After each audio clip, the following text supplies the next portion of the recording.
All right, and we're live. We're live here. Ruben Obed is live. All right, friends. I'm here to give an overview of my 12 volt home energy DIY system. All right, I've done, I've kind of like done videos showing what the system, looks like, but I'm gonna get a little more in depth because I've been getting a couple of emails asking, oh, well, what's this? You went too quickly here and blah blah blah. So I want to do this a little slower. Okay, this is my 12 volt system.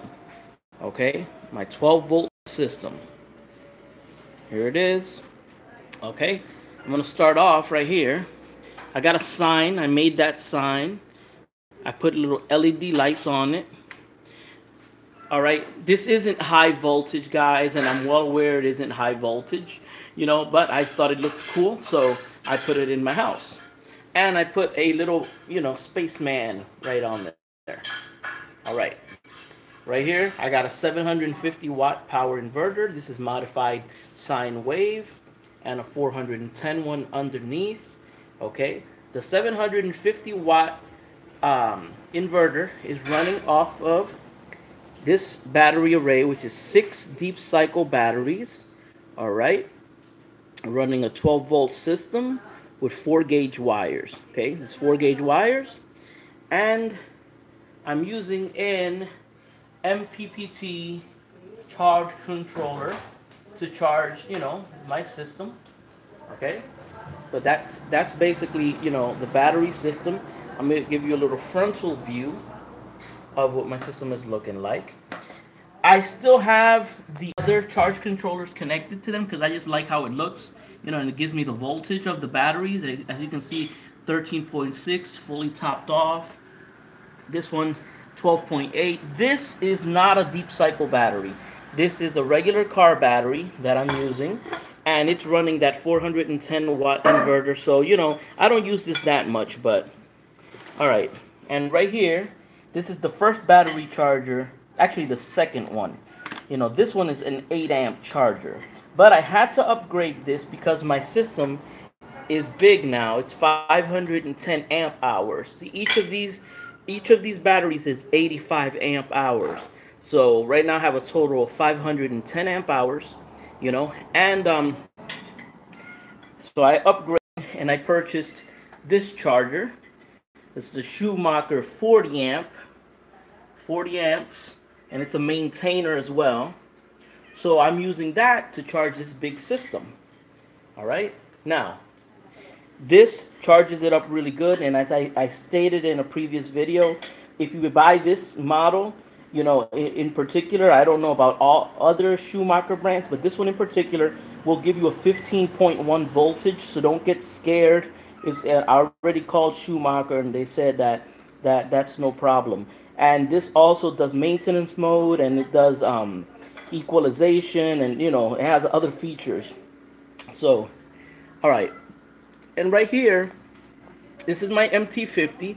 The MT50 basically is just a little remote thing. As you can see, my solar panel is charging my battery. This is the voltage of my solar panel. Right now, all I'm getting is 0.8 amps, but the reason is the battery is totally topped off. I don't have a lot of solar. I have about 60 watts on the roof. So if the battery, emptied out, you would see that shoot up to like maybe 3 amps, which is really just a little trickle charge. But that's how my system rolls. This here separate, this is another charger I just have here separately. I'm not using it at the moment, but all this is a maintainer. For a little maintainer, it puts out 1 amp, and I got a real good deal on those. I have like 3 of them left because I was selling them, but I have like, actually no, I have 2 left. So if anybody needs one, just let me know.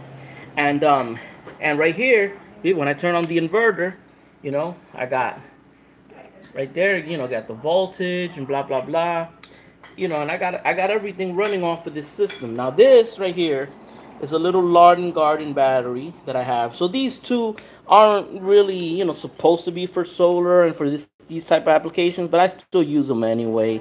This is a new car battery. You charge phones. You could pretty much do a lot. You just got to be careful not to overcharge. I mean, not to deplete this too much because it's not a deep cycle battery. So, and right here I'm using this UPS.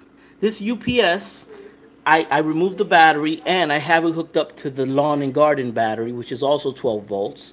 So, you know, I'm running, actually this fridge, it's a little Coca-Cola fridge. And there are the, I got my little sodas in there. And a little fan, this is a little powered fan right here. It has lights, it has battery powered, you know, but it blows good air, okay? And you see this cable right there, if I turn it on, right here has a little USB port. I got a little makeshift lamp there, so if I turn it off on the little fan, you see? Just being a little creative. Okay, if you come over here, I show you here, this switch is a tiny little ceiling fan that I purchased for 11 bucks. And this little ceiling fan blows out a lot of air. As you can see the cable, and it's running down the wall, and blah, blah, blah right there. Past my MT50, and right there, that little fan. Right now, this little fan, I think it draws at 9 watts. It's something really minimal. And I did the calculations off a 12 volt battery. That thing should run at least 30 hours, no problem. So, but you know, that's my system. Let me give you a little look of it, of what it looks like. You know, a lot of people have told me, oh, you know, those are lead acid batteries. You shouldn't have them, you know. But right now, if you look closely, I got fans. You know, they're right next to the window. You know, the house is ventilated, so even if they're charging, I won't even have an issue, and I'll turn the fan on. So I'm not worried about it at all. You know, in terms of safety. Speaking of safety, there was somebody recently told me, hey, you know, that's a fire hazard. You got to be careful with all them cables. Look, these are 4-gauge wires. You know what I mean? They're really thick. You know, you could touch, you know, this is a 12-volt system. You could touch both of them. You're not going to electrocute yourself. Just as long as you don't put like a piece of metal on top of it. But, you know, this ain't going to shock you, man, unless you're stupid. All right, let me come over here this way. I want to show you guys the whole deal. There's another little fan that I have there, emergency purposes. You know, this is a little solar panel that I have on the roof. And right here, you know, I use this directly to charge cell phones. If you can see my wife's cell phone is right there, you know.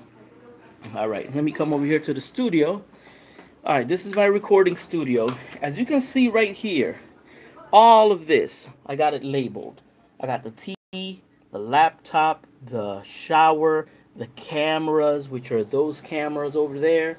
And all of this is hooked up directly to my inverter. So this cable is here on the wall. If you unplug this and you plug into here, automatically you're running off of inverter power, and it will run my entire recording studio, okay? With the exception of the board, and that's because there's really, in a power down situation, I really don't think I need to run a mixing console. So, all right, if I take it this way, this side of the studio, over here, I got my my stuff, all my prepping gear. I got lights everywhere, as you can see. You know, I got lights. Hold on, I got another one of those little fans. More lighting, more lighting. And this is another thing that I want to show you. See, if I turn the lights off, you see this light right here? And this one, that is running off of that little power bank. Let me see if I could give you a view of it. Little power bank right underneath. So that's on 24/7. So if the power goes out, these lights stay on. Now, the cool part of this, on this side of the system, I don't know if you can see that right there. Those two LED lights, that little LED strip, and you see that power bank right there? Now, I'm using that power bank backwards. Right now, it's charging. It's plugged in. But the moment the power goes out, which I unplug it, the lighting turns on. And it didn't turn on. Oh, there it is. Okay. There it is. Lighting turned on. You see? And I'm not using my 12, you know, system. This is right now, all of this is just lighting from two tiny little power banks. You know, two tiny little power banks. It's giving me off all that light. And to turn the lights off, you plug it back in. You see what I'm saying? You plug it back in. See? So if the power goes out, the lights turn on. If you plug it back in, it's charging, and the power's back. Okay. Now, if you see the studio now, it's kind of dark with the exception of those two lights over there. So what I'm going to do is right here, if you notice on my system where it says studio, the one in the middle, you flick that switch right here and look at that. You see that? Studio is lit up with just one MR16 bulb. Okay? It's lit up. And if I shut it down, it's off. You see, one bulb, one DC bulb gives me all that power. Okay? So, we'll take it over here. We take it over this end. This is my prepper pantry, which I'm building up little by little. You know, my prepper pantry. Over here's another power system, which you turn that on, and you got lighting in here as well. You know, I have this. This is running that bulb. Another bulb here on top of that fan, and there's an additional redundant light all the way up there. If I turn off the lights, that's running. You see? So just that alone lights up my studio relatively well.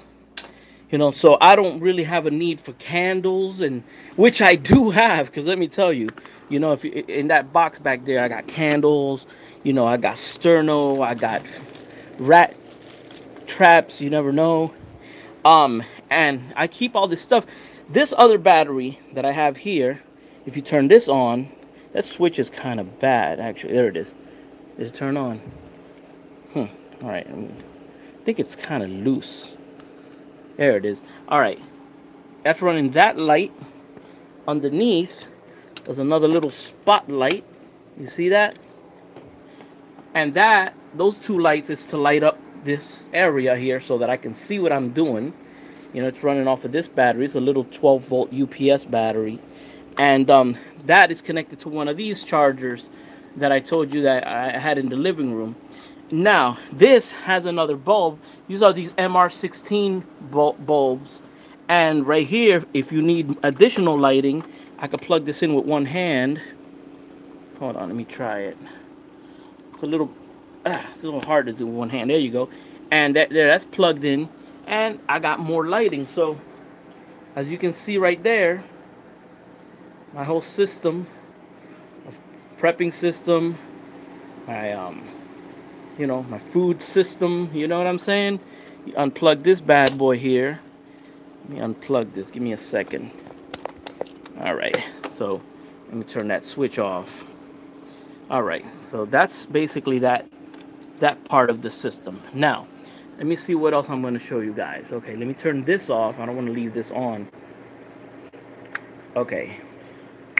Now, I'm going to show you now, if you noticed, when we were in this side of the studio, I was showing you that there was a thing that said shower. This is really important.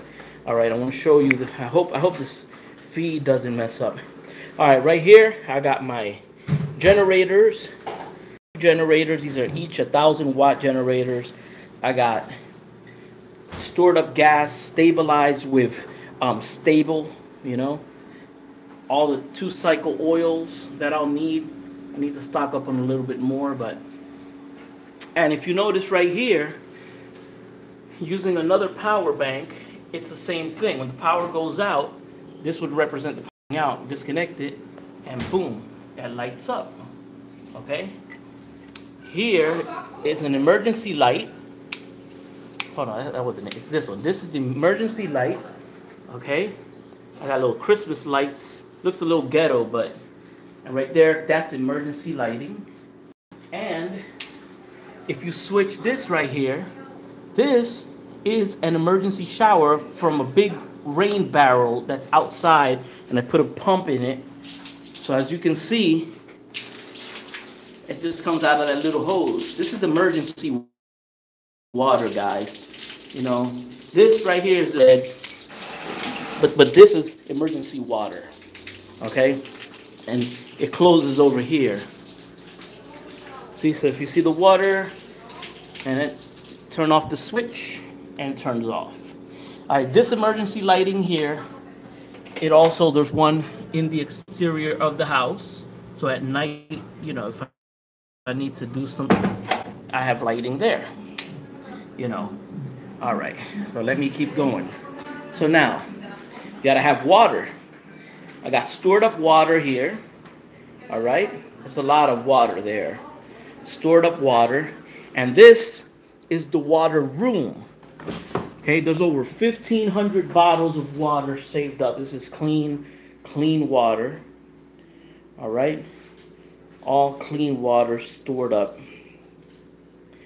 And here I got another emergency power system, which I created with an inverter and has an internal battery. You know, you got emergency lighting here. You could plug some stuff in here. You know, you can't really plug big stuff because all it has inside is a drone battery. So, you know, but if I put a better battery, this is the water room, you know. This is the water room. So if you want, you know, when the shit hits the fan, you know, we gotta be ready. We gotta be ready. And really the only other thing that I would have to show, actually, it's not really visible right now. Actually, in fact, in this room, I'm gonna show you this right here in this room. All right, in this room, I have the modem, which is plugged into my, you know, right now into the grid. This is an emergency bulb. This is running on solar, a little solar panel on the roof. So in case of an emergency, you got that one.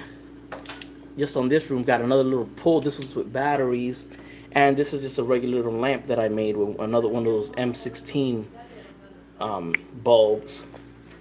But the whole key is to have redundancy in terms of lighting. You know, if one fails, the other one doesn't. Okay, right here, if I show you this, that is an induction light. So when the studio door is closed, it turns off. Once the studio door is open, boom, turns on. On, air. Studio door is open, and there you go. So let me give y'all more of a tour here. So that's my power system with its lightings on and everything. And here's another emergency little canteen. He's my cat trying to go over there. Cat come in the house. This is the outside of the house. As you can see, I got another redundancy here. Hold on, let me switch this. All right, right there. This is another solar powered bulb. You know, kind of got to reach up there to turn on, but that is totally solar powered. Okay, and it just disconnected. And then on the roof is a bulb. I don't know how well you can see it, but that one's not going to turn on because that one has a sensor. That light bulb, basically, if it senses movement, it turns on. You know, so it doesn't work during the day. It works at night. And but basically, that's my system, guys. That's my power system. I hope you guys enjoyed it. And if you see anything that's interesting, if you want to build something or have any doubts, you know, I'm gonna give you a last view of what the system looks like. And this is Ruben Obed's 12-volt emergency power system with 60 watts of solar on the roof.